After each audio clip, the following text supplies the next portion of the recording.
Standing કમિટીની બેઠક આચારસંહિતાને લઈ ઔપચારિક બની।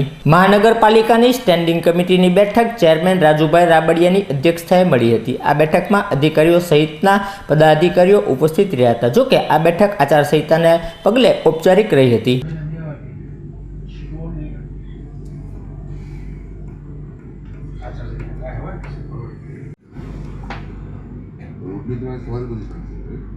રૂટીન માં બધી આપણે કરતા જ બે દરખાસ્ત આપણે બોલે જ કીધું કે ઝડપથી મોકલો તો એમાં